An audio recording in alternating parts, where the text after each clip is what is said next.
Bismillahirrahmanirrahim. Assalamualaikum warahmatullahi wabarakatuh. Perkenalkan, saya Kartini dari SDN Ciburuy. Untuk menjawab LK 1.2 eksplorasi penyebab masalah, saya harus mewawancarai dua narasumber. Untuk kali ini saya mewawancarai Ibu Kepala Sekolah SDN Ciburuy, Ibu Teti Mulyati, SPD SD. Sebelumnya saya ucapkan terima kasih atas waktu dan kesediaan Ibu untuk saya wawancarai. Setelah saya mengidentifikasi masalah yang ada di SDN Ciburuy, ada beberapa permasalahan yang saya harap untuk kedepannya ada solusi yang lebih baik. Adapun permasalahan tersebut akan saya tanyakan kepada Ibu, ada beberapa. Yang pertama, maksud saja, bagaimana motivasi belajar peserta didik yang Ibu temukan dalam proses pembelajaran, mungkin itu pengalaman Ibu sewaktu menjadi guru. Baik, terima kasih atas pertanyaannya yang diberikan kepada saya selaku kepala sekolah di sini. Motivasi belajar bagi siswa atau anak didik selama yang saya temukan ketika menjadi guru di SDN Karakan Bolang. Alhamdulillah saya selalu memberikan motivasi yang baik untuk anak-anak, dikarenakan belajar di sekolah itu adalah hal yang sangat penting untuk memotivasi anak-anak. Itu bagi guru ya, guru itu harus senantiasa dapat memotivasi pelajar sebagai peserta didik. Kemudian ketika saya di sini sudah hampir 7 tahun juga selama menjadi kepala sekolah, selalu juga memotivasi para peserta didik. Ketika ada guru yang tidak hadir, saya selalu masuk ke kelas dan juga memberikan motivasi kepada guru untuk agar guru-guru itu selalu memotivasi anak didiknya dalam kegiatan belajar mengajar untuk peningkatan mutu pendidikan.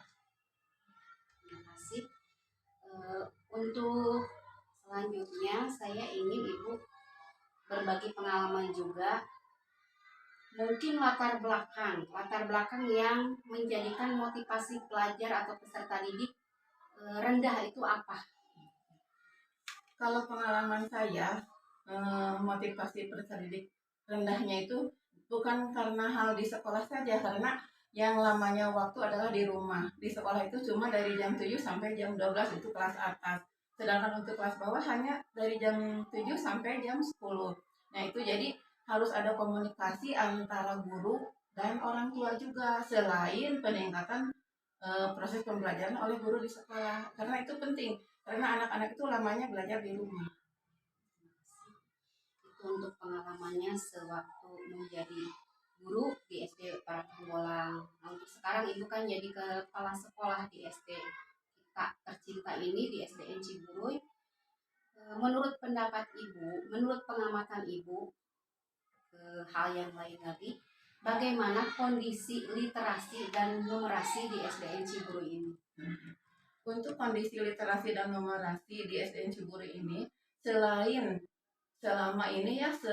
adanya ANBK yang sudah 3 tahun kebelakang ini, adanya ANBK, Asesmen Nasional Berbasis Komputer, itu karena yang ditesnya adalah literasi dan numerasi. Kita juga di SD Ciburuy itu selalu ada pembiasaan untuk membaca buku di pagi-pagi, atau pembiasaan sebelum belajar ada membaca buku, kadang di akhir pembelajaran membaca buku, dan setiap 1 minggu sekali ada redaton untuk literasi. Karena literasi itu bukan hanya dari sekarang, dari dulu juga dalam bentuk LRCKB, sekarang diganti dengan Leksa Pedas, itu sama saja.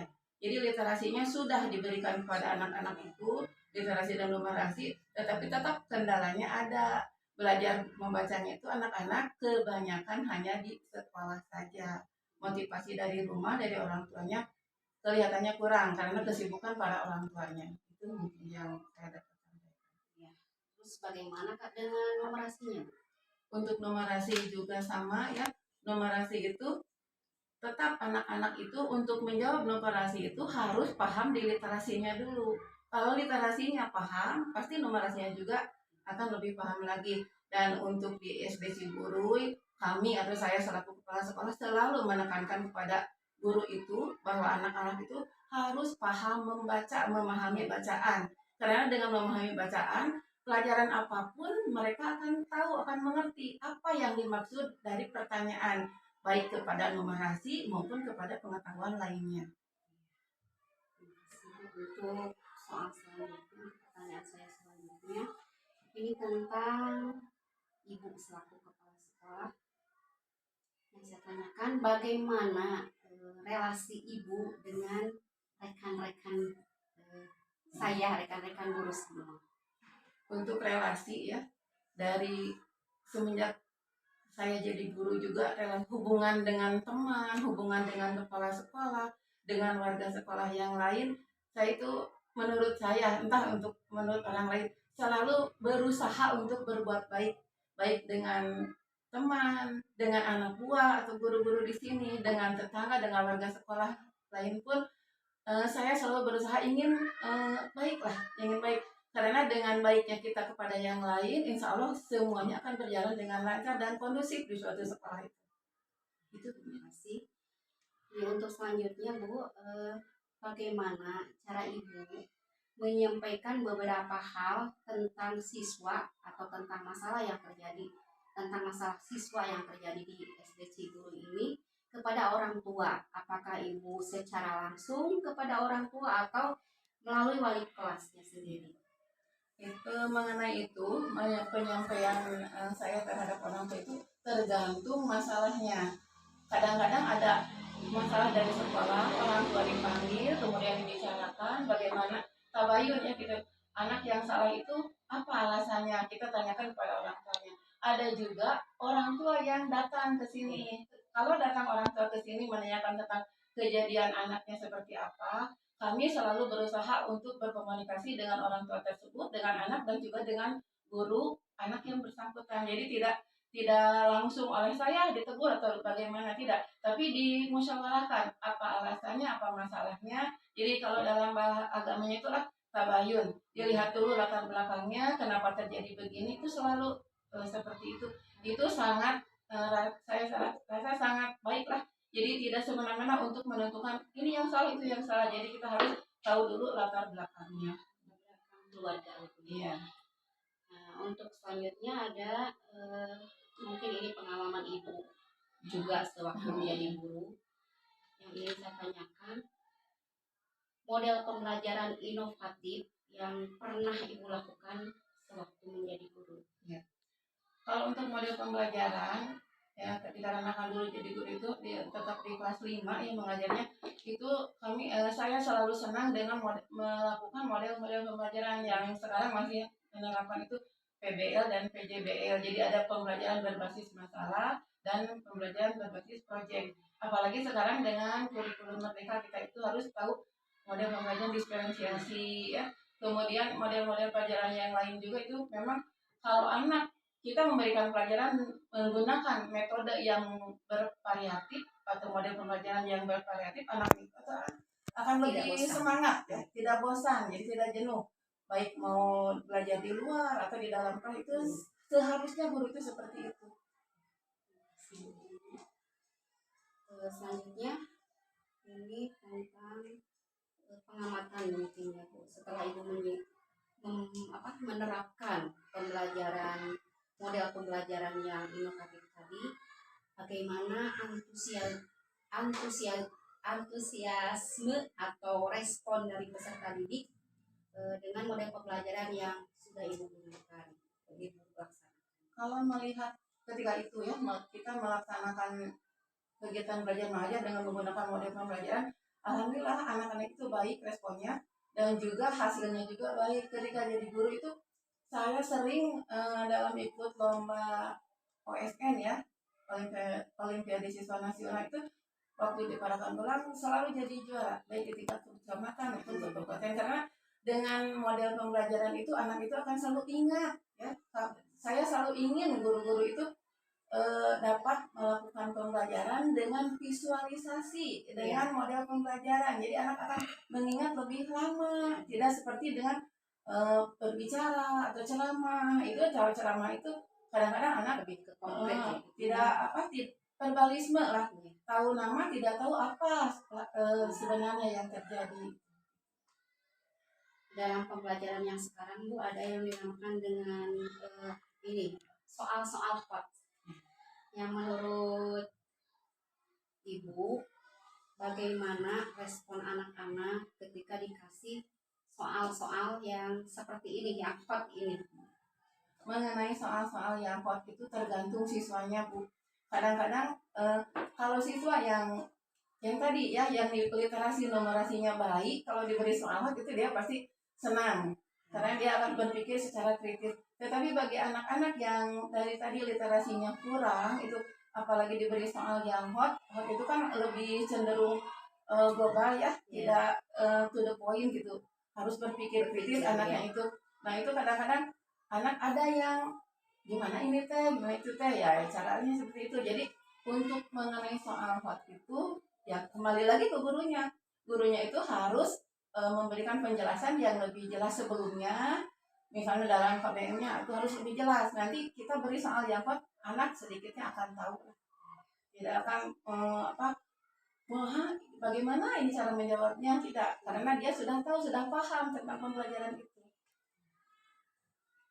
Sejauh ini di SD Ciburuy alhamdulillah sudah ada yang bisa memanfaatkan teknologi pembelajaran. Mungkin hampir keseluruhan tenaga guru di SD Ciburuy alhamdulillah bisa memanfaatkan teknologi ini.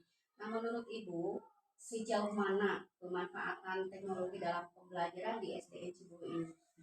Untuk pemanfaatan teknologi pembelajaran, saya beberapa kali dalam kegiatan rapat juga memberikan tugas atau arahan kepada guru, coba sekali-kali gunakan IT yang ada di sekolah. Seperti laptop kan di sini ada ya, hampir satu orang guru satu laptop diberi pegangan dari sekolah.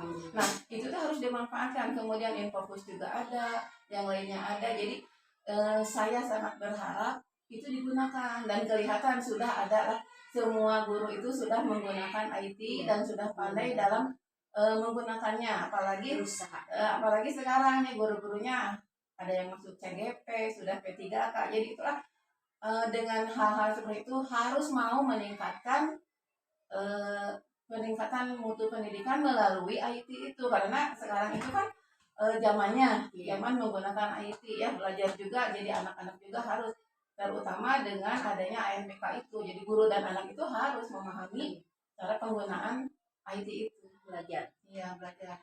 Tidak putus belajar. Nah, untuk selanjutnya, apakah fasilitas yang ada di Ciburuy ini, di sekolah ini, sudah mendukung untuk pembelajaran inovatif tersebut?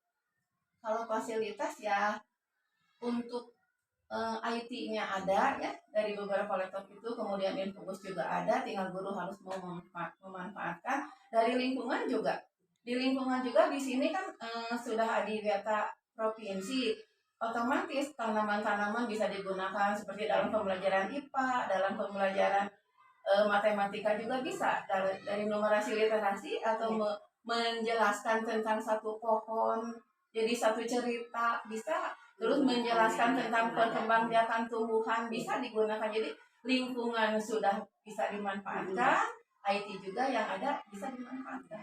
Tidak selalu dengan IT saja ya.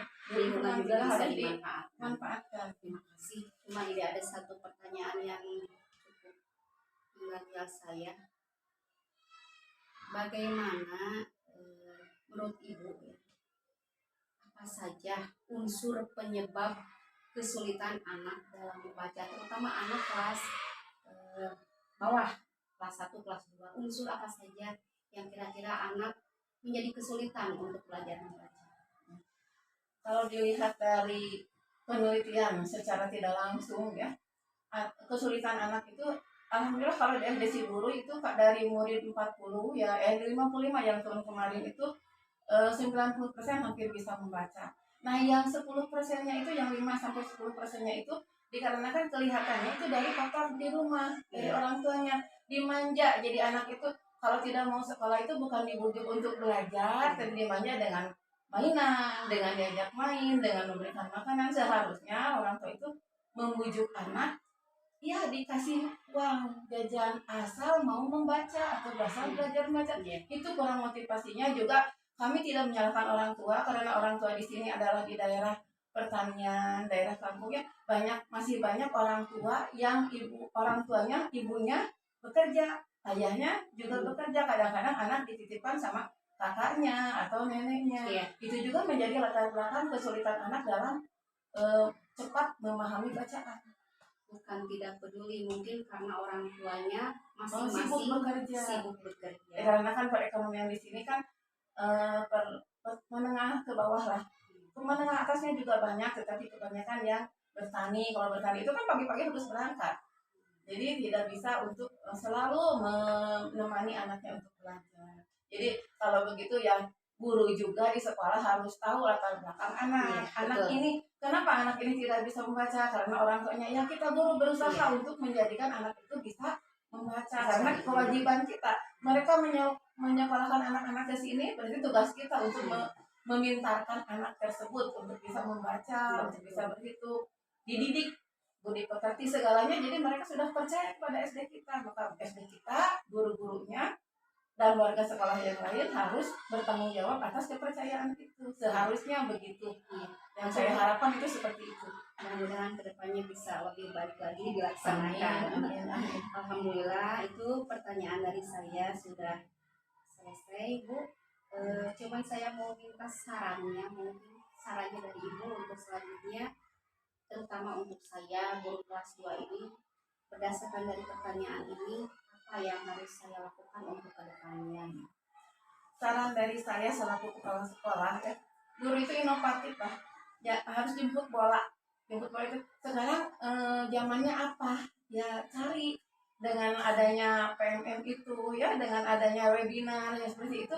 Ya bukan hanya ikut webinarnya, tapi apa yang kita temukan, ilmu yang kita dapatkan itu laksanakan, berikan kepada anak. Dan banyak bertanya kepada teman yang lebih tahu, jangan hanya diam. Kalau tidak tahu hanya diam saja. Kita inovasi lah, jemput bola artinya untuk meningkatkan untuk pendidikan FTC guru, juga untuk meningkatkan kepintaran anak itu. Karena bukan hanya pintar, jadi anak itu harus dididik dari karakternya, dari segala sesuatunya itu. Pokoknya anak didik keluar dari SD Cibulu itu sudah bagus dalam pendidikannya, bagus karakternya, bagus pengetahuannya. Jadi segalanya apa yang diharapkan orang tua itu berhasil. Itu yang saya inginkan. Jadi guru-guru berusaha sekemampuan mungkin, semaksimal mungkin untuk menjadikan kepercayaan orang tua itu benar-benar dapat terwujud dari kita. Insya Allah. Alhamdulillah sudah selesai pertanyaan saya. Terima kasih atas jawabannya. Manfaat. Amin. Amin. Amin.